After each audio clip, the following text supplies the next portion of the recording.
Je travaillais autrefois dans l'industrie pétrolière sur le versant nord de l'Alaska. Le travail que nous faisions nous obligeait à aller loin, dans la réserve pétrolière nationale d'Alaska, qui est en fait une étendue sauvage de toundra indomptée, s'étendant sur des centaines de kilomètres. En hiver, les compagnies pétrolières construisent de longues routes glacées qui mènent aux plateformes de forage d'exploration. Notre mission consistait à tester les formations rocheuses après le forage initial pour évaluer leur potentiel de production de pétrole. C'était mi-janvier. Le soleil n'avait pas encore fait son apparition, et quand je dis ça, je veux dire qu'il n'était pas monté dans le ciel depuis presque 1 mois et demi. Les nuits polaires sont intenses. Ce jour-là, nous devions nous rendre sur un puits situé à environ 60 km à l'ouest d'Alpine, en Alaska, en plein cœur de la nature sauvage. Notre mission devait durer 1 semaine, mais une fois terminée, nous étions prêts à rentrer au camp pour achever notre période de travail et rentrer chez nous. Aux 2 extrémités de ces routes de glace, il y a des postes de garde où il faut s'enregistrer pour des raisons de sécurité. Il n'y a pas de réseau mobile, et les radios n'ont qu'une portée limitée. Si vous ne vous enregistrez pas à l'heure convenue, on envoie quelqu'un pour vérifier que vous n'êtes pas devenu un glaçon humain. Il devait être aux environs de 4 heures du matin, mais l'heure importe peu dans cette terre de nuit sans fin, et nous étions à mi-chemin sur la route de glace. La vitesse y est limitée à 40 km/h, donc notre progression était lente. Quelque chose est soudain apparu dans nos phares, juste devant nous. C'était un homme en jeans, basket et sweat à capuche, marchant sur cette route glacée en pleine toundra sauvage à 4 heures du matin. Il faisait moins 20 degrés dehors. Ce n'est pas inhabituel que les Inuits locaux soient aussi loin pour chasser. On a pensé qu'il était peut-être en panne de motoneige et qu'il essayait de revenir au poste de garde. Cela semblait plausible. Il ne nous a pas regardés quand notre camion s'est approché de lui. Il continuait à avancer, sans prêter attention au froid intense. Ses vêtements, bien qu'inadaptés à ce climat extrême, semblaient secs et relativement chauds. Nous avons aussi remarqué qu'il n'était pas inuit, mais caucasien. J'ai baissé la vitre et lui ai demandé s'il avait besoin d'aide, s'il allait bien. Il n'a toujours pas réagi et a continué à avancer, d'un pas lourd, son visage totalement vide d'émotion. Un des gars dans le camion a suggéré qu'il avait peut-être eu un accident et était en état de choc. Je continuais à rouler lentement à côté de lui, tentant d'attirer son attention. Même dans ce froid extrême, j'ai parfois perçu une odeur étrange qui émanait de lui, une odeur acide, si cela fait sens. Il y avait quelque chose chez lui qui me mettait vraiment mal à l'aise, me donnant des frissons dans le cou. Le gars derrière moi dans la cabine du camion en avait assez de tout ça. Il a baissé sa fenêtre et a tendu le bras pour attraper l'homme. Plus tard, il a dit qu'il voulait juste essayer de le secouer pour le sortir de cette torpeur. Avant que la main de mon ami ne l'atteigne, cependant, cet homme a tourné sur lui-même, agrippant le bras tendu de mon collègue. Il l'a regardé d'un regard rempli de rage, puis a tourné son regard vers moi, sans lâcher sa prise. Si les émotions avaient une température, la fureur de ce type aurait pu faire fondre toute la toundra cette nuit-là. Mon collègue a immédiatement gémi de douleur en essayant de dégager son bras. À ce moment-là, l'homme s'est mis à hurler en pleine face, un cri rempli de haine et de colère, si terrifiant que j'ai appuyé à fond sur l'accélérateur. Le camion a glissé sur la glace un instant, avant que les roues ne reprennent enfin prise et nous lancent en avant. L'homme que j'appelle depuis « Monsieur Glaçon » ne lâchait toujours pas le bras de mon ami et tentait de le tirer hors du camion, tout en courant à côté du véhicule. Les autres gars dans la cabine tenaient à mon collègue pour l'aider à rester à l'intérieur. Cela n'a duré que quelques secondes, mais cela m'a paru interminable. Mon collègue a finalement réussi à se dégager et nous avons filé vers le poste de garde situé à environ 50 km plus loin. À notre arrivée, nous nous sommes enregistrés et avons rapporté ce qui venait de se passer. Le garde nous a regardés comme si nous plaisantions, mais la procédure exigeait tout de même qu'il vérifie les faits. Le bras de mon ami était douloureux, et quand il a remonté sa manche, il y avait des marques de doigts visibles, comme une empreinte de main. Nous avons rédigé un rapport avec le garde, qui nous a conseillé de retourner au camp.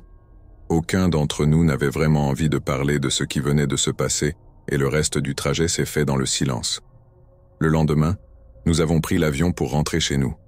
La fois suivante où nous avons revu ce garde, nous lui avons demandé s'ils avaient revu Monsieur Glaçon lors de leur ronde. Il nous a dit qu'ils avaient cherché partout sur cette route de glace pendant une bonne douzaine d'heures, mais n'avaient rien trouvé, pas même des traces dans la neige qui sortirent de la route. Il nous a dit que c'était une bonne blague, qu'il se vengerait de nous pour lui avoir fait perdre une garde entière à cause de cela. Mais ce n'était pas une blague. Qui inventerait une histoire pareille? Et qui serait prêt à se blesser volontairement le bras pour un canular idiot? Nous n'avons jamais eu d'explication satisfaisante sur ce qui s'était passé cette nuit-là, et à ce jour je me demande encore qui, ou même quoi, était cet homme. La toundra de l'Alaska est un endroit étrange, et ce n'est qu'une des nombreuses histoires que j'ai de mon séjour là-bas. Je vais essayer d'écrire d'autres récits de mes expériences et les partager sur les forums appropriés. La toundra de l'Alaska est un endroit étrange, et ce n'est là qu'une des nombreuses histoires que j'ai vécues durant mon séjour là-bas. Je vais essayer de noter mes autres expériences et les partager sur les forums adéquats. Cela se passait en septembre dans le centre de l'Idaho. L'automne était arrivé sur les montagnes, et avec lui les chasseurs à l'arc, venus traquer les chèvres de montagne. Mon cousin, appelons-le Alain pour préserver son anonymat, était un chasseur passionné.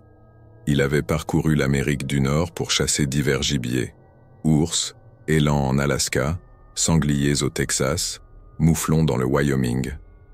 Mais son terrain de chasse préféré restait la chaîne de montagnes, Limay, dans le centre de l'Idaho. Notre famille étendue y chassait depuis des générations et nous connaissions chaque lit de rivière, chaque sommet comme d'autres connaissent les rues de leur propre quartier. Les chèvres de montagne sont fascinantes à chasser. Elles vivent bien au-dessus de la ligne des arbres, dans des environnements rocailleux, sont sûres de leurs pieds et peuvent grimper des pentes quasi verticales. Traquer de tels animaux exige de s'aventurer dans des zones dangereuses. Il faut être vigilant, car une mauvaise étape sur une pente rocheuse ou un caillou mal fixé pourrait signifier ne jamais rentrer chez soi. Alain était un expert de la montagne. C'était quelque chose qui lui venait naturellement. Cette fois-ci, il avait choisi de chasser dans la région de la rivière Hayden, un coin bien connu des locaux et peuplé de chèvres de montagne. Le premier kilomètre de sa randonnée se passa sans encombre. L'air était frais et son souffle formait de grands panaches dans la lumière du jour. Alors qu'il progressait, le soleil se levait à peine au-dessus des montagnes lorsqu'Alain croisa un petit sentier de cerf. Il décida que cela pourrait être un bon raccourci par rapport à son itinéraire habituel et l'emprunta. Quelques centaines de mètres plus loin, quelque chose d'étrange apparut derrière un arbre. C'était un homme, vêtu d'une veste en jean léger et d'un sac à dos. Mon cousin s'arrêta un moment pour se ressaisir, se demandant d'où cet homme venait. L'homme lui fit signe avec ses deux bras, l'un d'eux tenant un arc de chasse d'un modèle ancien. Alain lui répondit d'un signe de la main. Bien que l'homme semblait physiquement en bonne santé, il était évident qu'il était en détresse émotionnelle. Il cria quelque chose qu'Alain n'entendit pas bien et agita les bras, lui indiquant qu'il devait le suivre. Alain ne ressentit aucune mauvaise impression envers cet homme et devina qu'il avait vraiment besoin d'aide. Il se mit donc à suivre cet inconnu dans le canyon, mais malgré ses efforts, Alain ne réussissait jamais à rattraper cet homme qui restait toujours assez loin pour qu'ils ne puissent pas discuter. Périodiquement, l'homme s'arrêtait, se tournait vers lui et s'assurait qu'Alain le suivait toujours. À chaque regard en arrière, Alain pouvait lire l'inquiétude sur le visage de l'homme. Tout en marchant, Alain ne pouvait s'empêcher de trouver la situation curieuse. En effet, il n'avait vu aucun autre véhicule en montant jusqu'au point de départ du sentier. Peut-être que cet homme venait d'une autre crête. Où pouvait-il bien le conduire? Alain supposait que l'un des compagnons de chasse de l'homme avait peut-être été blessé et avait besoin d'aide. Il n'aurait eu aucun besoin de faire autant de suppositions si l'homme s'était simplement arrêté pour lui parler 5 minutes. Alain perdit l'homme de vue juste après un virage dans le sentier. Celui-ci s'ouvrait sur une pente rocheuse incroyablement escarpée. Il regarda dans toutes les directions sans le voir, puis il entendit un sifflement. En levant les yeux, il aperçut l'homme environ 150 mètres plus haut, sur la pente, qui lui faisait signe. Il était impossible qu'il ait pu monter aussi vite pendant le court instant où Alain l'avait perdu de vue. Malgré l'étrangeté de la situation, il ne ressentit ni peur ni malaise. L'homme agitait maintenant les bras de façon plus frénétique, le suppliant pratiquement de le suivre. Alain soupira et se résigna à grimper la pente rocailleuse. La progression était lente. À chaque pas ou presque, une petite avalanche de pierres se déclenchait et il perdait constamment pied. Après près de 3/4 d'heure d'effort, Alain atteignit enfin un petit plateau. Il était exténué, hors d'haleine, et s'assit sur une pierre pour reprendre son souffle. Il regarda autour de lui, mais ne vit plus l'homme nulle part. En scrutant les environs, quelque chose d'étrange attira son attention, dépassant d'un gros rocher à environ 6 mètres de lui. En s'approchant, il découvrit une vieille botte, ou plutôt 2, et à l'intérieur de ces bottes, sous le rocher, se trouvaient des ossements. Alain regarda encore autour de lui pour retrouver l'homme, mais il ne le revit jamais. Au lieu de ressentir un malaise ou de l'effroi, Alain fut envahi par un sentiment de soulagement. Ses émotions ne lui appartenaient pas vraiment. Elles semblaient venir de tout autour de lui. Il marqua l'endroit sur son GPS, puis décida de redescendre pour appeler les autorités. Le bureau du shérif du comté de Limhaig répondit à l'appel, et Alain les guida jusqu'au corps. Il fallut 4 hommes adultes pour déplacer le rocher, et quand ils y parvinrent, ils trouvèrent les restes squelettiques d'un homme. Sur le corps, ils retrouvèrent du matériel de chasse et des effets personnels. Grâce à une carte de crédit dans le portefeuille, ils purent identifier l'homme. C'était un chasseur à l'arc qui avait disparu il y avait presque exactement 53 ans. Alain n'a jamais voulu être identifié publiquement ni mis en relation avec la famille du chasseur disparu. Il ne cherchait pas la reconnaissance pour quelque chose comme cela. Pour lui, ce n'était qu'une de ces histoires de montagne étranges. Il était simplement heureux que la famille ait enfin des réponses, même un demi-siècle plus tard. La seule chose qui le dérangeait était cet homme qui l'avait guidé dans le canyon et qui avait disparu de manière si étrange. Alain avait mentionné cet homme agitant les bras au shérif, mais celui-ci avait balayé la remarque. Lorsque les rapports d'information ont annoncé la découverte, plusieurs photos de l'homme disparu ont été publiées. Alain fut absolument choqué en les voyant. L'homme sur les photos était celui qui l'avait guidé jusqu'au corps dans la montagne. Tout prenait enfin sens. L'air angoissé de cet homme, ses vérifications constantes pour s'assurer qu'Alain le suivait, le soulagement ressenti lors de la découverte du corps. Cet homme voulait désespérément rentrer chez lui, et grâce à Alain, il avait enfin pu être réuni avec sa famille.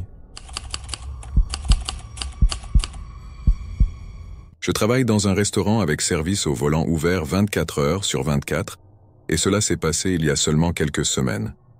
Je suis chef d'équipe, mais la plupart du temps, je fais les mêmes tâches que tout le monde, c'est-à-dire cuisiner et prendre les commandes pendant les heures de nuit. Nous avons toujours au moins 2 personnes, dont un responsable et en général, un cuisinier. Cette nuit-là, le cuisinier avait appelé pour dire qu'il était malade, et quand j'ai contacté les autres pour voir s'ils pouvaient couvrir son service, aucun n'a pu le faire. Ainsi, à minuit, j'étais le seul employé sur place. En général, le restaurant n'est pas très occupé la nuit, et d'autres employés arrivent à 4 heures du matin, donc ce n'était pas un service entier seul, mais cela signifiait que pendant 4 heures, je devais tout faire moi-même. J'ai gardé mon casque sur les oreilles, au cas où quelqu'un viendrait au service au volant, puis j'ai commencé à m'occuper des tâches que j'avais pour la nuit. J'ai commencé par gratter et nettoyer les plaques de cuisson, mais quelques minutes après, j'ai été interrompu par un bruit de coups frappés venant de l'avant du restaurant. Je suis descendu et j'ai regardé par-dessus le comptoir, voyant un homme debout devant la porte d'entrée, frappant dessus, puis il a pressé son visage contre la vitre et regardé à l'intérieur, balayant la salle du regard avant que ses yeux ne se fixent sur moi. Je me suis approché de la porte pendant qu'il me fixait, et quand je me suis approché, il a reculé et a attendu, comme s'il pensait que j'allais ouvrir. J'ai crié à travers la vitre que notre salle à manger était fermée et qu'il devait utiliser le service au volant s'il voulait commander quelque chose. Il avait l'air confus, alors j'ai crié de nouveau, que les portes étaient verrouillées et qu'il devait utiliser le service au volant.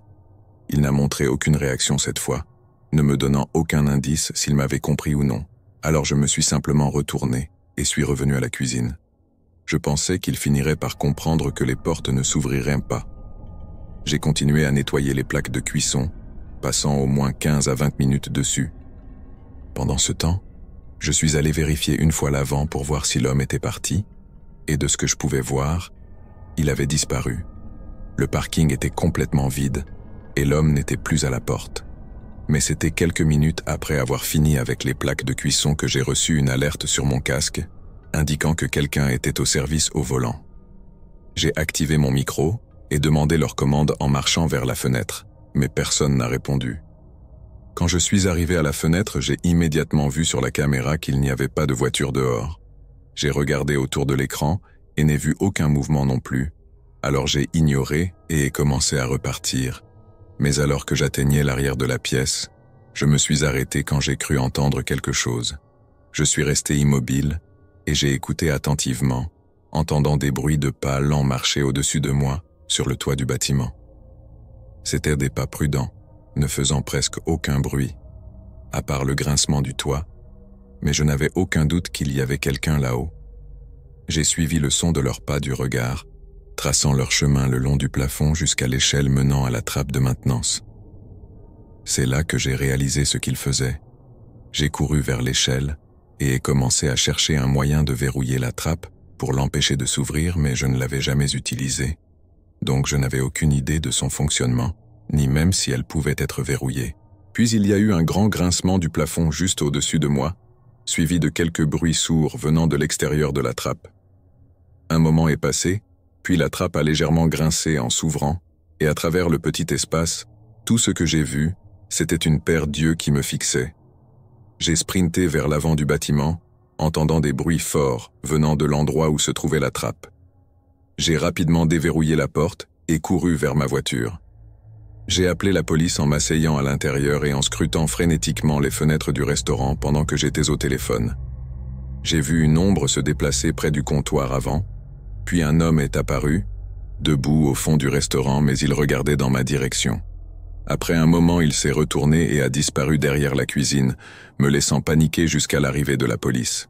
Ils ont fouillé l'intérieur et l'extérieur, montant même sur le toit, mais l'homme s'était déjà enfui. Rien n'avait été volé dans le restaurant. Aucun équipement ni argent n'avait disparu, rien. Il s'était simplement introduit, puis était reparti. J'ai essayé de ne pas trop y penser, mais il est difficile de ne pas en arriver à la conclusion qu'il était là pour moi.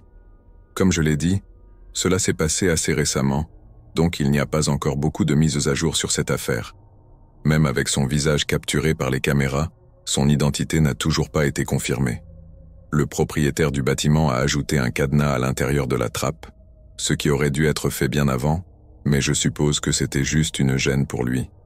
Je m'inquiète toujours des intentions de cet homme et me demande s'il pourrait m'observer à nouveau, attendant que je sois de nouveau seul, prêt à tenter ce qu'il avait prévu de faire la première fois.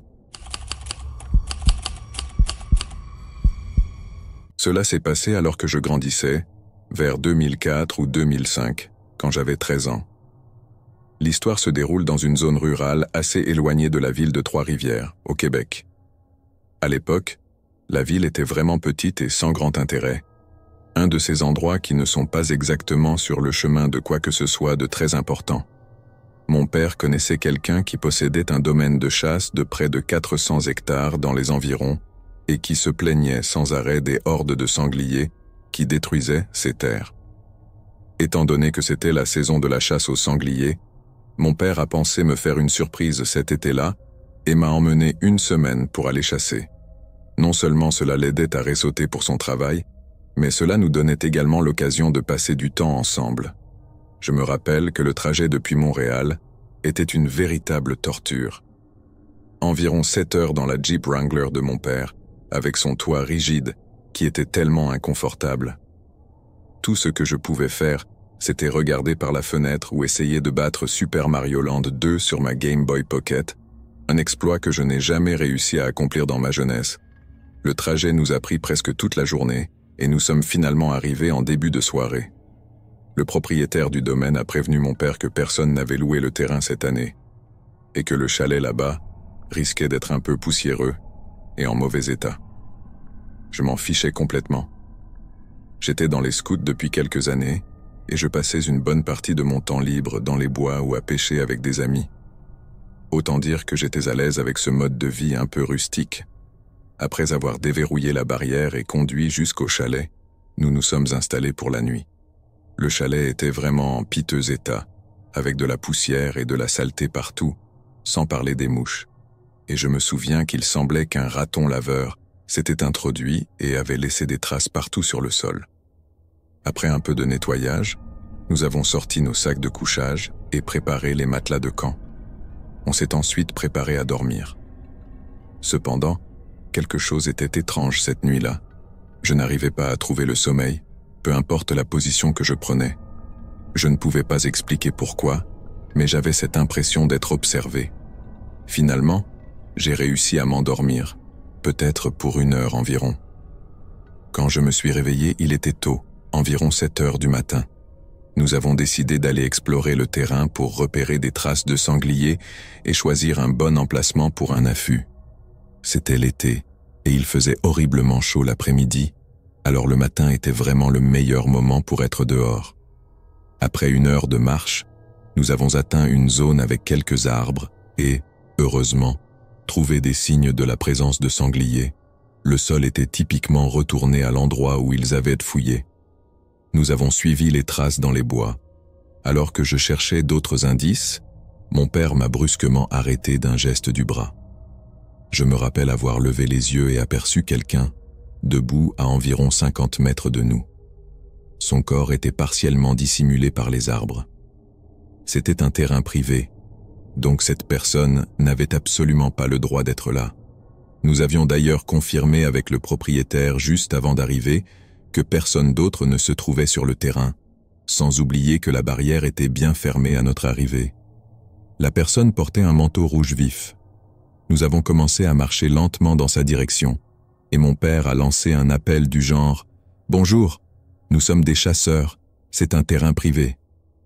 La personne n'a absolument pas bougé, restait parfaitement immobile. Nous étions maintenant à environ 30 mètres d'elle et pouvions voir qu'elle était toujours dos à nous, les mains dans les poches. Ce qui était particulièrement étrange, c'est qu'elle portait un manteau de ski et ce qui ressemblait à un pantalon de ski. Or, nous étions au Québec en plein été, et il faisait au moins 37 degrés.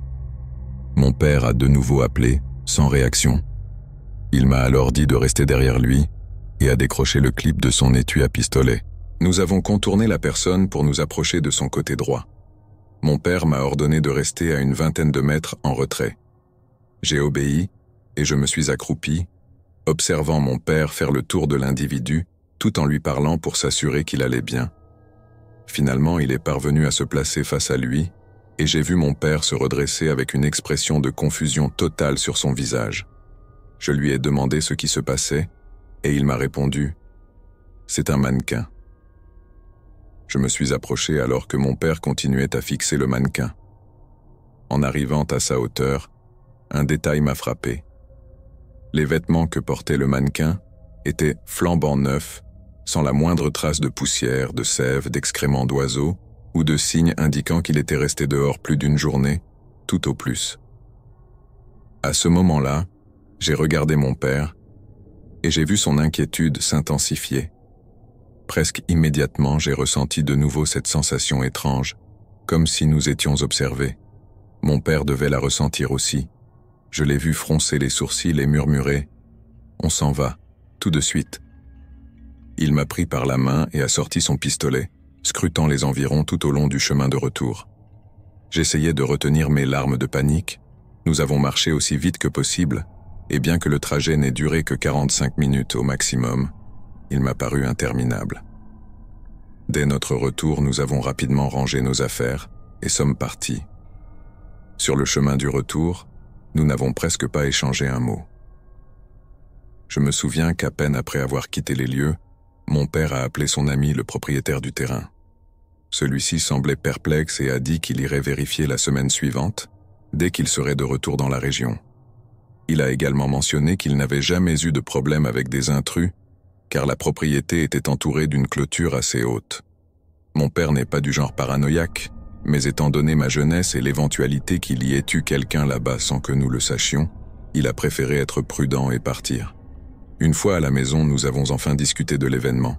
Mon père m'a avoué qu'il n'avait pas réussi à dormir la veille non plus. Il avait ressenti la même sensation, mais n'avait pas voulu me réveiller pensant que je dormais paisiblement. La semaine suivante, son ami l'a rappelé. Il avait inspecté toute la propriété mais n'avait trouvé aucune trace de quoi que ce soit, ni mannequin, ni personne. Cette histoire me donne encore des frissons.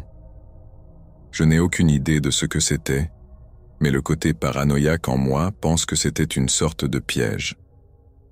Ce n'est pas la chose la plus effrayante qui me soit arrivée dans les bois, mais elle fait certainement partie du top 3. Qui que ce soit qui se trouvait là, je suis bien content de ne jamais l'avoir rencontré.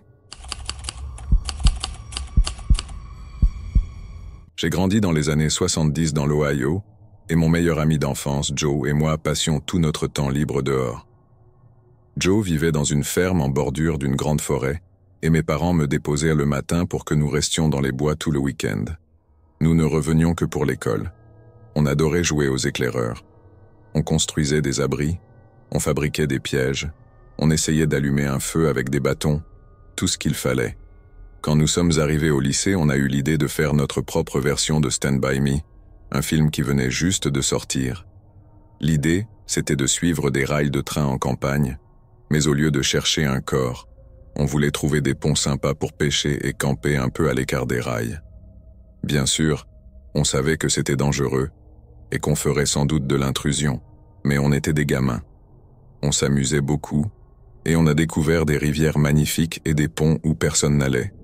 On pêchait, on se cachait des trains, et la nuit, on campait dans les bois près des rails, en allumant de petits feux cachés. Il ne nous arrivait jamais rien de grave, c'était idyllique. En fait, on s'amusait tellement qu'on a refait ça plusieurs fois sans jamais avoir de problème. Après le lycée, Joe et moi avons pris des chemins différents, chacun quittant sa ville, mais on est toujours restés en contact, essayant de se rendre visite de temps en temps. Un été, vers le milieu des années 90, on s'est retrouvés dans notre ville pour environ une semaine. Pendant la journée, on faisait des activités avec nos familles, et le soir, on allait boire un verre dans un bar, où on s'asseyait autour d'un feu chez Joe pour parler du bon vieux temps. Un soir, la nostalgie et la bière nous ont convaincus de refaire une expédition comme à l'époque. On a décidé de marcher le long des rails, de camper une nuit, puis de rentrer à pied le lendemain. Le jour venu, on est parti tôt le matin, et ma femme nous a déposés au milieu de notre ancien parcours, juste à la sortie de la ville. Elle trouvait ça complètement fou et n'a pas manqué de le dire plusieurs fois avant de partir. Joe a suggéré qu'on prenne le chemin opposé pour changer un peu. On connaissait bien le terrain et on avait une carte, alors je me suis dit « pourquoi pas ?» et on s'est mis en route. La journée s'est bien passée. C'était amusant et un peu triste, mais dans le bon sens. On a trouvé un pont, on s'est assis au bord, on a fumé un joint puis on a continué. On n'avait pas d'équipement de pêche mais on avait apporté des conserves et quelques trucs. Avant que la nuit tombe, on a choisi un endroit pour camper, une forêt dense avec des arbres de chaque côté des rails, ce qui donnait l'impression d'être dans un tunnel. On avait pris de petites hamacs pour dormir, mais avant de les installer, on a décidé de faire un petit tour pour vérifier les environs, comme on le faisait avant pour s'assurer qu'on ne campait pas par erreur dans le jardin de quelqu'un.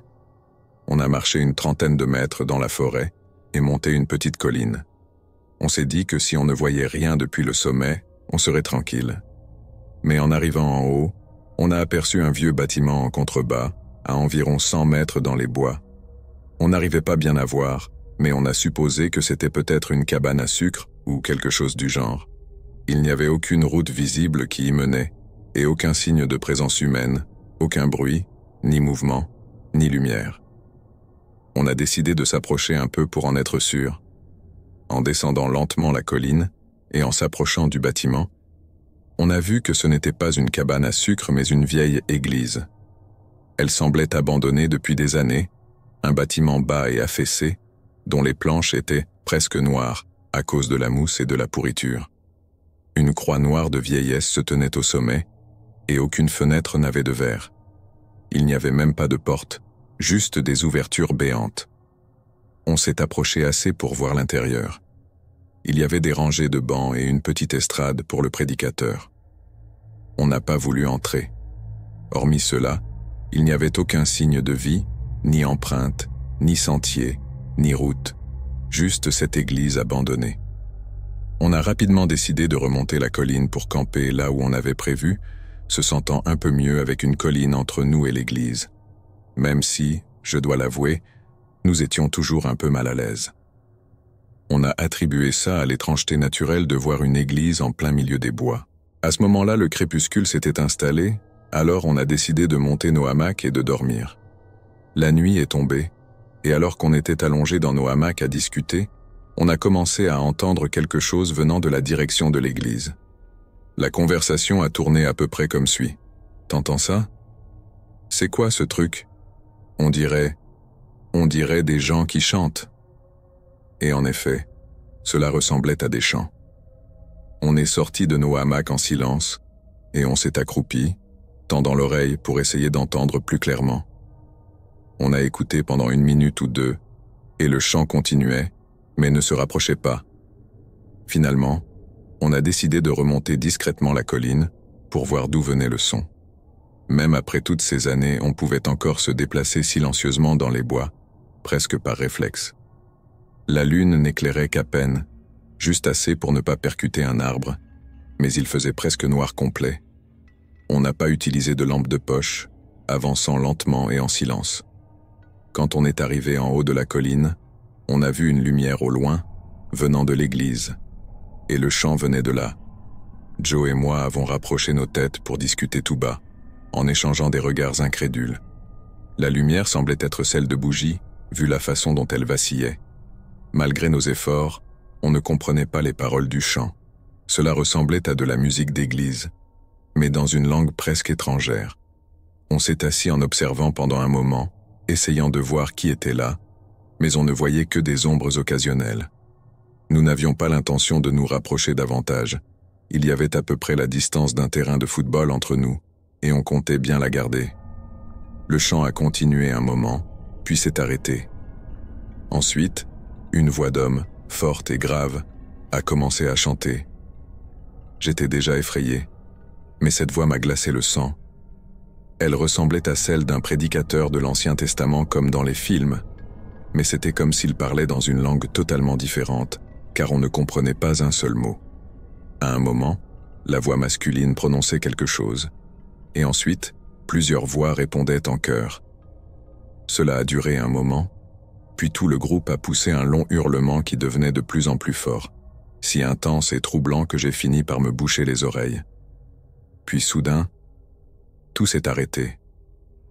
J'étais sur le point de dire « On devrait vraiment s'en aller ?» quand Joe a posé une main sur mon épaule et a chuchoté « Ils sortent !» On était assez loin pour ne pas bien les distinguer, mais on pouvait voir une ligne de silhouettes sortir de l'ouverture de la porte, toutes se tenant par la main, en file indienne. On voyait que certains avaient des lampes, et ils ont recommencé à chanter. La lumière des lampes commençait à se diriger vers nous et vers la colline. On a couru vers notre campement, attrapé nos affaires, et on s'est mis à courir sur les rails dans la direction par laquelle on était venu. Après quelques kilomètres, on s'est arrêté et retourné pour regarder derrière nous. On voyait des lumières descendre la colline, se déplaçant de manière erratique, comme si ceux qui les tenaient tremblaient. On a continué à courir en alternant avec de la marche rapide autant qu'on pouvait. Finalement, les lumières ont disparu et on est arrivé à une route. D'après notre carte, on savait qu'un petit village se trouvait à environ 15 minutes de là. On y est allé et dès qu'on a atteint une station-service ouverte 24 heures sur 24, on a appelé ma femme pour qu'elle vienne nous chercher. Ma femme et nos autres amis ont supposé que c'était juste des gamins qui s'amusaient à nous faire peur, mais j'ai entendu ces voix, et ce n'étaient sûrement pas des voix d'enfants. On ne sait toujours pas qui étaient ces gens, mais c'est sans doute la chose la plus terrifiante qui me soit arrivée dans les bois. On ne sait toujours pas qui étaient ces gens, mais c'est sans doute la chose la plus terrifiante qui me soit jamais arrivée dans les bois. Dans de nombreuses régions rurales de l'Ouest américain, couper du bois dans les forêts nationales est une corvée nécessaire pour maintenir une maison chaude pendant tout l'hiver. Notre maison, située dans les montagnes du centre de l'Idaho, n'échappait pas à cette règle. Il était normal que mon père vienne nous chercher, mes frères et moi, après l'école pour nous emmener dans les montagnes pour un après-midi de collecte de bois. Mon père abattait les arbres morts, puis les coupait en morceaux. Mon rôle et celui de mes frères était de rouler le bois jusqu'au camion et de le charger. Nous répétions cette tâche en chaîne jusqu'à remplir la camionnette, en général avant la tombée de la nuit. Trempés de sueur et épuisés, nous montions dans la cabine du camion et redescendions la montagne. Le lendemain, nous déchargions, fendions et empilions le bois en rangées ordonnées. Ce processus se répétait jusqu'à ce que nous ayons assez de bois pour chauffer notre maison, le chalet de notre grand-mère, et pour donner un peu de bois supplémentaire à nos voisins plus âgés. Un après-midi, nous avons décidé d'essayer un autre chemin de bûcheronnage de l'autre côté de la vallée. C'était en dehors de notre zone habituelle, mais mon père a dit qu'il avait simplement envie de changer de décor. Ce chemin de coupe n'avait pas été entretenu depuis un certain temps. De gros rochers et des branches jonchèrent le sentier. Mes frères et moi devions marcher devant, dégageant les pierres et le bois, tandis que mon père faisait avancer le camion en luttant contre les virages. La montée était physiquement exténuante, et alors que nous avancions dans la montagne et pénétrions davantage dans les arbres, un étrange sentiment a commencé à m'envahir. Je ne savais pas si c'était dû à la fatigue de la randonnée ou à autre chose, mais l'air semblait chargé d'électricité comme si toute la montagne vibrait d'une fréquence subtile. D'une manière étrange, on aurait dit que la montagne savait que nous étions là et n'était pas ravie de notre présence. J'étais sur le point de dire quelque chose à mes frères, mais avant d'ouvrir la bouche, mon frère cadet a demandé « Vous sentez aussi qu'on n'est pas les bienvenus ici ?» Mon frère aîné et moi nous sommes arrêtés, puis avons acquiescé en silence. Ce moment a été interrompu par mon père qui a klaxonné et nous a fait signe de continuer à dégager le chemin. À contre-cœur, nous avons avancé jusqu'à une petite clairière dans les bois, où nous avons finalement pu arrêter le camion. Mon père, apparemment inconscient de notre appréhension ou choisissant simplement de l'ignorer, a pris sa scie et s'est mis au travail. Tandis que le bois tombait et que nous le chargions, je ne pouvais pas me débarrasser de ce sentiment oppressant, comme une ombre noire qui m'entourait. Je remarquais que mes frères regardaient aussi souvent derrière eux en travaillant. Tout le monde semblait sur les nerfs, sauf mon père. Le soleil se couchait derrière les arbres, et le crépuscule commençait à s'installer. À mesure que la lumière disparaissait, mon anxiété ne faisait que croître. Ce n'est que lorsque mon père nous a soudainement dit de tout charger dans le camion que j'ai ressenti un soulagement immédiat. Je voyais aussi la tension disparaître chez mes frères. Le camion n'était pas entièrement chargé, et pour mon père, cela était un gaspillage. Parfois, nous restions même à travailler dans l'obscurité pour être sûrs que le camion soit plein, mais cette nuit-là, il semblait pressé de rentrer. Une fois que tout était chargé, nous avons pris la route. Bien que morts de fatigue, nous étions d'humeur plus légère et nous plaisantions, détendus après l'après-midi de travail. Nous étions presque sortis de la lisière des arbres et arrivions dans la vallée. En descendant les lacets, un mouvement soudain a jailli du côté du virage en contrebas. « Merde » a été le seul mot qui est sorti de la bouche de mon père, alors qu'il appuyait sur les freins. Avec la charge de bois, il était impossible d'éviter l'obstacle qui venait d'apparaître. Le camion s'est finalement arrêté, et nous avons tous les quatre regardé à travers le pare-brise sans dire un mot. Dans la lumière jaune de nos phares se trouvait le corps froissé d'un cerf. Mon père, maugréant et pestant, est sorti pour aller voir ce qu'il en était. Mes frères sont restés dans le camion comme il leur avait dit de faire, mais moi je l'ai suivi de près. Le camion était intact. Nous n'allions pas vite quand nous avons heurté le cerf. Seulement un peu de poils et de sang sur le pare-choc. Percuter un cerf dans cette région n'était pas inhabituel. Les montagnes en étaient de pleines. Ce qui était étrange, cependant, c'est que le cerf soit tombé si soudainement. D'habitude, un cerf touché à plus grande vitesse peut encore courir un moment avant de s'effondrer, mais celui-ci s'était effondré comme une poupée de chiffon. En nous approchant de la carcasse, une odeur fétide nous a immédiatement frappés. Les cerfs vivants peuvent sentir mauvais, mais celui-ci dégageait une odeur de décomposition et de pourriture qui dépassait tout ce que j'avais connu. Mon estomac commençait à se retourner à mesure que nous approchions. Mes narines me brûlaient, et quand j'ai regardé de plus près, j'ai vu que le cerf était vraiment mort, et depuis un certain temps. L'odeur était si intense que mes yeux piquaient, et la scène qui s'offrait à moi relevait du pur cauchemar. Les yeux du cerf avaient disparu, remplacés par des trous sombres et creux. Sa langue, gonflée et noire comme du charbon, pendait sur le côté de sa bouche. Son ventre était ouvert, et des intestins et des organes se répandaient dans la terre. Dans les phares tamisés, on aurait dit que la fourrure et les entrailles du cerf bougeaient, remuant presque. En retenant mon souffle, je me suis penché pour regarder de plus près, et mon cœur s'est arrêté. Le cerf, dedans et dehors, était couvert de larves. Il était mort, mais notre camion ne l'avait pas tué. De toute évidence, il était là depuis des jours, voire des semaines. Je me suis éloigné en retenant un haut le cœur, et cette angoisse électrique m'a envahi de nouveau.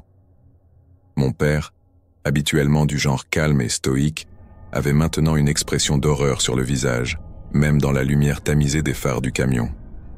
Son regard n'était pas fixé sur le cerf, mais pointé vers le bas de la montagne. Masquant mal sa peur, il m'a dit fermement de retourner au camion et de monter. J'ai obéi sans hésitation. Au moment où j'ai attrapé la poignée de la porte, un cri perçant a retenti depuis les bois. Les branches se brisaient et quelque chose se précipitait vers nous depuis la pente. J'ai claqué la porte juste au moment où mon père atteignait le camion. Avant même de fermer sa porte, il a appuyé sur l'accélérateur, faisant avancer le camion qui a roulé sur la carcasse du cerf et dévalé la pente. Entre nos cris, il était difficile de savoir si ce hurlement nous poursuivait ou non. Nous avons émergé de la forêt et nous nous sommes retrouvés dans la vallée. Une fois sortis des bois, tout s'est calmé. Il ne restait que le ronronnement du moteur et le bruit du vent dans les vitres entr'ouvertes. En arrivant sur notre propriété, le camion s'est arrêté. Nous sommes restés en silence. Personne ne bougeait pour sortir. Tout le monde a commencé à parler en même temps. Chacun avait des questions. Qu'était-ce que ce cri ? Comment un cerf mort a-t-il pu jaillir en haut de la pente devant le camion ? Impossible que notre camion l'ait tué. Mon père a secoué la tête et nous a fait signe de nous taire. Le cerf était déjà mort quand nous l'avons frappé. Il n'a pas sauté devant nous, il a été projeté sur notre chemin. Nous le regardions avec incrédulité et il nous a expliqué qu'il s'était senti mal à l'aise toute la journée en montagne. Ne voulant pas nous inquiéter, il avait gardé ce sentiment pour lui, le décrivant comme l'impression d'entrer dans le salon d'un inconnu pendant que celui-ci dormait à l'étage. Ce sentiment ne l'avait jamais quitté, et au crépuscule, il avait perçu une ombre du coin de l'œil, pas loin dans les bois. Il avait vu des formes bouger d'arbre en arbre, mais n'avait jamais pu les observer assez longtemps pour se faire une idée claire avant qu'elles ne disparaissent derrière un tronc. C'est après avoir heurté le cerf et découvert que le cerf était mort depuis longtemps que mon père a compris ce qui se passait. Quelque chose avait projeté ce cerf pour nous faire stopper. Avant que les cris ne commencent, il avait entendu un mouvement dans l'obscurité au-delà de la route. C'était un piège. Courir jusqu'au camion aurait pu déclencher une embuscade ou réveiller un instinct de prédateur, alors nous avons avancé calmement vers le camion. Dès que nous étions à l'intérieur, il a conduit le camion en bas de la montagne sans la moindre intention de s'arrêter. Pour personne, ni pour rien. Ce sentiment d'électricité dans l'air ne s'est dissipé qu'une fois que nous avons atteint la route principale. Mes frères et moi n'avons rien vu d'autre en partant, mais les cris de cette forêt ne quitteront jamais mon esprit. Nous n'avons pas coupé de bois pour le reste de la saison. Pour la première fois de sa vie, mon père a simplement acheté le bois dont nous avions besoin. Et même si, l'hiver suivant, nous avons repris la collecte de bois, nous ne sommes jamais retournés sur cette montagne. Les services forestiers ont définitivement fermé et récupéré cette route, et le seul moyen de retourner dans ces bois est maintenant une très longue randonnée, une que je n'ai aucun désir de refaire. Quoi que ce soit qui se trouvait sur cette montagne, quoi que ce soit qui ait projeté ce cadavre de cerf et nous ait chassés des bois, cela ne voulait clairement pas de notre présence. Cela voulait que nous partions, Ou pire, que nous ne repartions jamais. Je passe beaucoup de mes soirées libres à faire des livraisons pour DoorDash. C'est ma manière de gagner un peu d'argent en plus, sans avoir à m'engager dans un deuxième emploi plus strict. J'ai commencé à conduire vers 9h ce soir-là, et j'ai pris quelques commandes jusqu'à 11h, moment où cela s'est un peu ralenti. Pendant ce temps, je conduisais autour du centre commercial où se trouvent la plupart des fast-foods que les gens commandent souvent, et finalement une autre commande est arrivée. C'était une commande normale à livrer à environ 4 km. Après avoir récupéré la nourriture, j'ai lancé les directions vers l'adresse, et il est apparu presque immédiatement que ce n'était pas une maison. J'ai zoomé sur la carte qui ne montrait que des rues et des bâtiments, et l'adresse indiquée était le long d'une rue où il n'y avait aucun bâtiment. Cela ressemblait à un terrain vide, mais la carte DoorDash n'est jamais très précise. Alors j'ai juste commencé à conduire et décidé d'aller vérifier, et peut-être appeler le client s'il y avait un problème. J'ai pris la route, cela a pris un peu moins de 20 minutes jusqu'à ce que j'atteigne la rue. Cette rue était très déserte, pas de maison ni de carrefour, et aucune voiture ne circulait. Lorsque je suis arrivé à la fin, elle devenait un chemin de gravier, et sur le côté, il y avait un petit panneau en bois trop usé pour être lisible. Je me suis engagé sur le gravier et j'ai allumé mes pleins phares, et tout de suite, j'ai pu voir quelque chose au loin sur la route. Je me suis approché, et au moment où je m'approchais, mon téléphone a sonné pour me dire que j'étais arrivé. Dans mes phares, il y avait une petite maison mobile ou une sorte de camping-car, et sur la porte, des chiffres étaient mal peints. J'ai regardé mon téléphone. 2760, c'était l'adresse. Je suis sorti, tenant la nourriture dans ma main, et en m'approchant de la caravane, j'ai ressenti un malaise en la regardant. Elle était envahie par la végétation et vieille, ce qui était étrange pour une maison mobile censée être en mouvement. J'ai frappé à la porte et attendu. C'était une rare commande en espèces, ce qui faisait plus de sens en voyant l'endroit, mais cela ne me mettait pas à l'aise de devoir rester là. En regardant autour de moi, une sensation étrange m'envahissait. Cet endroit était entouré de bois, sans aucune lumière au-delà de la caravane. C'était l'obscurité totale. J'ai entendu un bruit à l'intérieur, et je me suis préparé à ce qu'ils ouvrent la porte, mais une voix à ma droite m'a surpris. J'ai regardé et vu un homme souriant, debout près du coin de la caravane. Il m'a demandé si j'avais sa commande, et j'ai hoché la tête en m'excusant et en lui remettant. Je lui ai dit le montant total. L'homme a fouillé dans sa poche et sorti un billet de 5 $, puis a souri à nouveau en disant qu'il devait juste aller chercher le reste. Il s'est retourné et a contourné la caravane pendant que je restais là. Toute cette interaction, en la racontant, ne semble pas si étrange, mais je peux vous dire qu'il y avait quelque chose de très dérangeant chez cet homme. C'était juste quelque chose dans sa manière d'agir et de parler qui me donnait des frissons. J'ai attendu 1 minute environ avant de devenir plus nerveux et de jeter un coup d'œil derrière le coin pour voir où il était allé. Au loin, j'ai vu une silhouette debout près de ce qui semblait être le contour sombre d'un cabanon. Il ne marchait pas, il restait juste là. Alors que la peur grandissait en moi, ma tête s'est brusquement retournée en entendant la porte de la caravane s'ouvrir.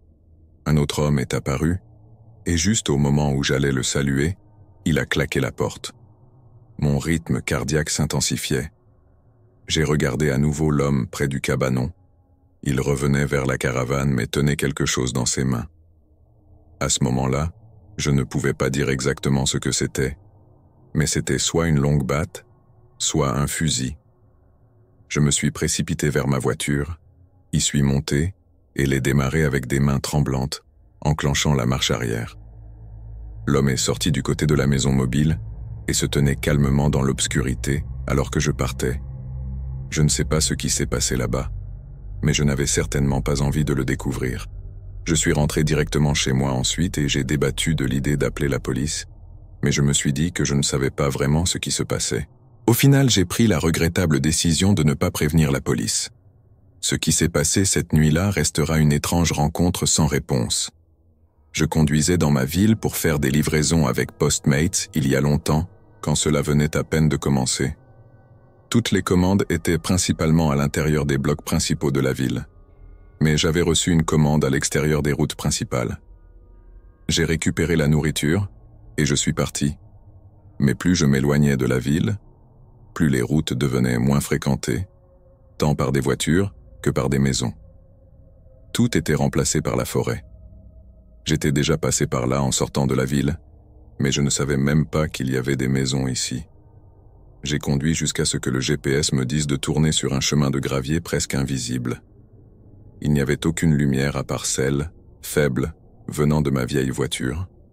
Ce chemin étroit dans les bois était beaucoup plus long que je ne l'avais imaginé, prenant une minute entière pour atteindre la maison. Pour être honnête, c'était exactement ce à quoi je m'attendais, vu son emplacement isolé dans la forêt. La maison était vieillissante et presque entièrement en bois, avec des vignes grimpant sur les murs extérieurs. Il y avait quelques lumières allumées à l'intérieur, visibles à travers les fenêtres, mais s'il n'y en avait pas eu, j'aurais probablement réfléchi à 2 fois avant de m'approcher. J'ai vérifié que tout était en ordre, puis je suis allé à la porte d'entrée. J'ai appuyé sur la sonnette, qui ne fonctionnait pas vraiment, alors j'ai aussi dû frapper. Dès que ma main a frappé la porte, elle s'est ouverte en grinçant. Prudemment, je l'ai poussée un peu plus et j'ai appelé « J'ai une commande ici de Postmates ». Un moment plus tard, j'ai appelé à nouveau « Y a-t-il quelqu'un ?» Il n'y avait aucun bruit venant de l'intérieur, mais toutes les lumières que je pouvais voir étaient allumées, et à travers l'entrebâillement de la porte, je pouvais voir une télévision dans le salon. Elle était allumée, mais sans le son. Je ne sais pas vraiment comment expliquer mes pensées, mais l'ambiance était juste étrange, et je savais que quelque chose n'allait pas. Je suis retourné à ma voiture, je suis monté, et j'ai immédiatement commencé à faire demi-tour. Dès que j'ai tourné le volant, j'ai senti un problème. La direction était raide, et ma voiture avait du mal à se déplacer sur le gravier, se secouant et tremblant. Je suis sorti et mon visage s'est figé de froid en voyant que mon pneu avant était à plat. J'ai alors jeté un coup d'œil aux autres pneus, et tous étaient à crever. Pas juste un peu dégonflé, mais complètement aplati.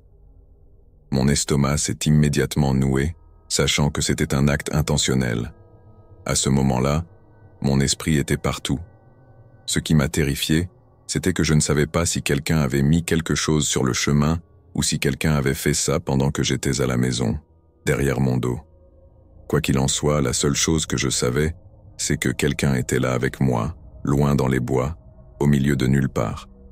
Je suis remonté dans ma voiture et j'ai verrouillé les portes, essayant d'appeler le 911, mais je n'avais pas de connexion. Alors que je réfléchissais à mes quelques options, j'ai vu une lumière vaciller dans la maison et la porte d'entrée s'ouvrir plus largement, révélant un homme dans l'embrasure de la porte. Sans hésiter, il a commencé à marcher rapidement vers ma voiture. Cette fois, je n'ai pas réfléchi à 2 fois, j'ai enclenché la marche avant et forcé ma voiture à rouler sur le gravier. Dans le rétroviseur, j'ai vu l'homme s'arrêter et regarder ma voiture. Une fois sur la route principale, j'ai roulé plus prudemment, lentement, pour éviter d'endommager ma voiture, jusqu'à ce que j'aie suffisamment de signal pour appeler le 911. Mais ce qui s'est passé ensuite était tout aussi terrifiant. Cette maison appartenait à une mère célibataire avec 2 enfants, et tous ont déclaré qu'ils étaient dans la maison, dormant dans leurs chambres à l'heure où j'ai prétendu que cela s'était passé. Ils n'ont jamais commandé de nourriture, n'ont vu aucun homme et n'ont même rien trouvé de manquant dans leur maison. Je ne sais pas s'ils étaient impliqués d'une manière ou d'une autre, ou s'ils étaient tout aussi victimes que moi. Pourquoi l'homme a-t-il commandé de la nourriture à la maison et crevé mes pneus reste un mystère pour moi. La seule chose à laquelle j'ai pensé, c'est peut-être qu'il prévoyait de faire quelque chose d'horrible à cette famille, et qu'il avait l'intention de me piéger d'une manière ou d'une autre pour que je prenne le blâme. Cela peut sembler tiré par les cheveux, mais si c'est vrai, alors le fait que je sois parti pourrait avoir sauvé plus de vies que la mienne. C'était au mois de mars, toujours en plein cœur de l'hiver arctique. Avec l'équinoxe qui approchait, le cycle jour-nuit commençait à s'équilibrer, mais mon vol pour atteindre les bases de forage avait été retardé par une grosse tempête de neige qui avait fermé les pistes d'atterrissage d'Anchorage et de Dead Horse. J'ai passé 3 jours complets à attendre que la tempête se calme avant que nous puissions enfin prendre l'avion. Une fois arrivé à l'aérodrome de Dead Horse, il était clair que la tempête avait été plus intense que prévu. Même si les blizzards sont fréquents là-bas, une telle accumulation de neige l'est moins. Cette tempête, par contre, avaient laissé des congères de plusieurs mètres de hauteur qui s'amoncelaient autour du camp. Nos camions de travail et tout l'équipement étaient complètement ensevelis sous la neige, et il nous a fallu toute une journée pour tout déterrer. Une fois les camions dégagés, nous avons pu partir pour notre première mission. Dans l'industrie pétrolière de l'Arctique, se déplacer après une tempête de cette ampleur est un cauchemar. Pour atteindre notre site de travail, un bulldozer nous escortait pour déblayer les restes de congères au fur et à mesure. Le bulldozer a dégagé notre espace de travail autour du puits et nous avons commencé à installer notre équipement. Il nous a fallu un peu de temps pour tout mettre en place, mais bientôt nous étions de retour à la routine de maintenance de forage arctique. À la radio, nous avons reçu un appel de l'opérateur du bulldozer. Alors qu'il partait, il avait aperçu un grand animal noir se dirigeant dans notre direction. Il ne pouvait pas dire s'il s'agissait d'un loup ou d'un gros chien, mais il était massif et se déplaçait de manière erratique. En hiver, peu d'animaux sont actifs sur les versants. Le caribou, le bœuf musqué et le renard polaire sont généralement les seuls animaux sauvages que l'on croise dans la neige. Ces animaux restent discrets pour la plupart, mais on apprend vite qu'il ne faut jamais croiser leurs regards s'ils s'approchent. Cela vaut particulièrement pour les renards blancs, et je vous conseille d'en faire autant. Quant aux grizzlies, ils hibernent. Les ours polaires mâles chassent sur la banquise, tandis que les femelles sont en tanière avec leurs petits. Les loups ne sont pas totalement absents de la région, mais ils quittent rarement les montagnes de la chaîne de Brooks, située à plusieurs centaines de kilomètres au sud. Quoi qu'il en soit, l'opérateur avait vu quelque chose, et nous allions rester vigilants, bien que cela ne soit pas vraiment notre problème. C'était le travail de la police des ours, comme on appelait les agents de sécurité privés des compagnies pétrolières, dont le rôle principal est de minimiser les rencontres entre les travailleurs et les animaux sauvages.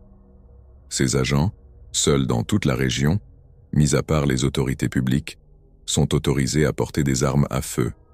Leur tâche, quand ils croisent un grand prédateur, est de l'effrayer pour le faire fuir.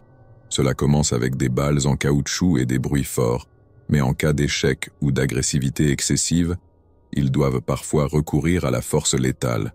Nous avons repris notre travail et avons fini par oublier le loup, ou le chien, ou quoi que ce soit que l'opérateur avait vu. J'ai eu besoin d'une pause, et je suis sorti du camion pour aller derrière le puits. Au bout de quelques minutes, mon coéquipier m'a appelé à la radio pour me dire de revenir immédiatement dans le camion, qu'un loup venait d'apparaître là où je me trouvais à peine quelques instants auparavant. Je n'ai pas regardé derrière moi, et j'ai couru jusqu'au camion sans prendre de risque, même si c'était une blague de mes collègues. Une fois à l'intérieur, j'ai regardé dehors, et, effectivement, un grand loup noir mâle trottinait dans notre direction. Il s'est approché du camion et s'est laissé tomber dans la neige devant nous. Ce loup avait une apparence brutale, même pour un animal sauvage. Le côté droit de son visage était mutilé et déformé. Il lui manquait un œil, ainsi qu'une bonne partie de la peau et des lèvres de ce côté-là, exposant ses grandes dents blanches et lui donnant l'apparence d'un sourire large et tordu. Il ne semblait pas agressif, mais il ne détournait pas non plus son unique œil de nous. Cet œil, d'ailleurs, était d'un rouge vif, un détail à la fois étrange et inquiétant. Nous avons appelé les agents de sécurité pour obtenir de l'aide, et ils sont arrivés comme des flèches environ 40 minutes plus tard. Pendant tout ce temps, le loup n'a jamais quitté notre camion des yeux. Si je ne l'avais pas vu respirer, j'aurais pensé que c'était une statue. Les agents sont arrivés, ont pris quelques photos pour leur rapport, puis ont essayé de faire reculer l'animal dans la toundra. Les klaxons de camion n'ont eu aucun effet sur lui, pas même un battement de cils. Les agents ont alors tiré une balle en caoutchouc qui l'a atteint en pleine poitrine. Le loup a poussé un glapissement, mais n'a ni bougé ni quitté sa place. Une autre balle en caoutchouc l'a frappé à la tête, ce qui l'a finalement poussé à se relever et à s'éloigner. Les agents nous ont dit de les rappeler si le loup revenait, assurés qu'il n'allait plus poser problème. Le soleil commençait à se coucher, et notre tâche n'était pas terminée. Dans le milieu, travailler de 13 à 15 heures n'a rien d'inhabituel. Soit on s'habitue, soit on change de métier. J'étais dans le camion pour contrôler l'équipement informatique, mais les données renvoyées des outils dans le puits étaient étranges. Elles disparaissaient parfois ou revenaient à l'envers, bien que le système de diagnostic n'indiquait aucun problème. L'un de mes collègues est sorti vérifier les jauges et câbles au niveau de la tête du puits. Il n'a été dehors que 5 minutes avant que la nuit soit percée par un long hurlement grave, suivi immédiatement par le cri strident de mon collègue. La porte s'est ouverte brusquement, et j'ai eu à peine le temps d'apercevoir une grande silhouette sombre courir derrière la structure du puits. Mon collègue est revenu en trombe, pâle, en sueur et rempli d'adrénaline. En haletant, il a raconté ce qu'il venait de vivre. Alors qu'il vérifiait les câbles, quelqu'un s'était approché derrière lui. Pensant qu'il s'agissait de l'un d'entre nous, il avait commencé à lui parler. Mais sans réponse, il s'était retourné et s'était retrouvé face à face avec un immense loup noir, debout sur ses pattes arrière, mesurant plus de 2 mètres. Le loup, qui se tenait entre lui et la porte, grognait. Sans réfléchir, mon collègue avait jeté sa clé anglaise sur la bête, la frappant en pleine poitrine, et c'est à ce moment-là qu'elle avait poussé ce hurlement avant de s'enfuir. Mon collègue était convaincu qu'il s'agissait du même loup, reconnaissable à son sourire tordu et son œil rouge. Moi et les autres avions du mal à croire qu'il avait vu un loup debout comme un homme. Nous n'avions aucun doute sur le fait qu'il avait vu le loup, mais nous pensions qu'en état de panique, il avait peut-être halluciné. Cela dit, nous avions tous vu suffisamment de choses étranges pour ne jamais écarter l'impossible. Nous avons prévenu la sécurité que le loup était revenu et sommes restés à l'intérieur du camion pour attendre. De toute façon, je n'avais aucune intention d'aller dehors affronter cette bête avec une tablette et une souris. Dès qu'on pensait que la situation était redevenue calme, un grognement ou un bruit contre le camion nous faisait sursauter.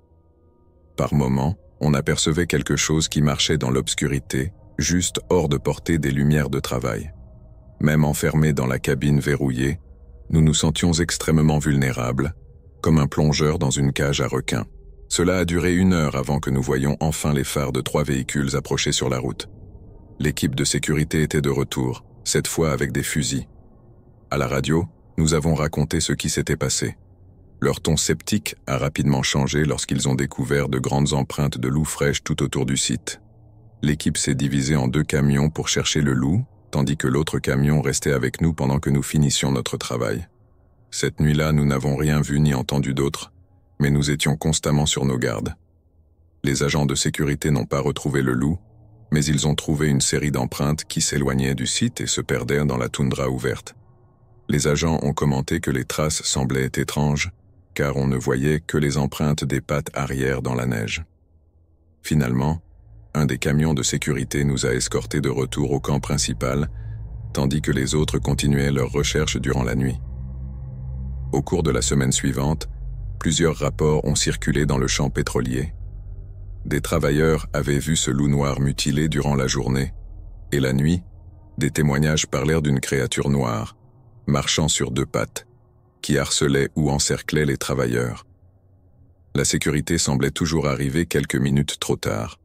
Pendant cette période, beaucoup de travailleurs autochtones de la région, principalement des Inuits, commençaient à devenir nerveux. L'un des travailleurs de notre atelier, originaire d'un petit village inuit à l'ouest de la zone pétrolière, nous a raconté que cette créature ressemblait beaucoup à un Ahak. Selon lui, la Ahak est une créature métamorphe capable de prendre l'apparence de n'importe quel animal arctique pour chasser. D'après ses dires, ce loup ressemblait à un animal normal, bien que déformé, pendant la journée, mais se transformait en une bête debout et monstrueuse une fois la nuit tombée.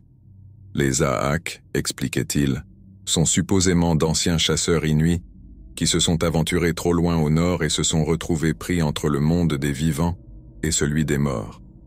Ces êtres se seraient métamorphosés en créatures maléfiques, avec des bouches tordues et des yeux anormaux, capables de changer de forme pour traquer leur proie, notamment les enfants. Cette croyance explique pourquoi les Inuits restent souvent méfiants envers les animaux sauvages. 1 semaine après notre première rencontre, l'équipe de sécurité a réussi à coincer ce loup dans un site de travail isolé. Il avait attaqué et piégé 2 soudeurs dans leur camion. Les 2 hommes avaient quelques coupures superficielles à travers leur combinaison de neige, mais étaient autrement indemnes. N'ayant plus d'autre choix, les agents de sécurité ont dû euthanasier le loup sur place. Un des agents a tiré une première fois, mais au lieu de s'effondrer, le loup a chargé dans sa direction. Il a fallu 3 autres tirs de fusil de gros calibre pour qu'il finisse par s'écrouler aux pieds de l'agent.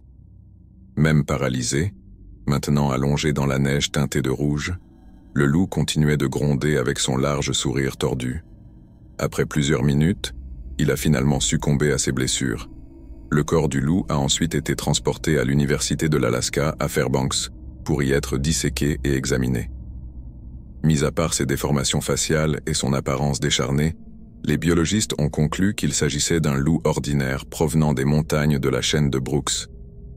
Comment il avait parcouru des centaines de kilomètres pour arriver jusqu'à nous, et pourquoi il restait dans la toundra aussi loin de son habitat naturel, reste un mystère complet.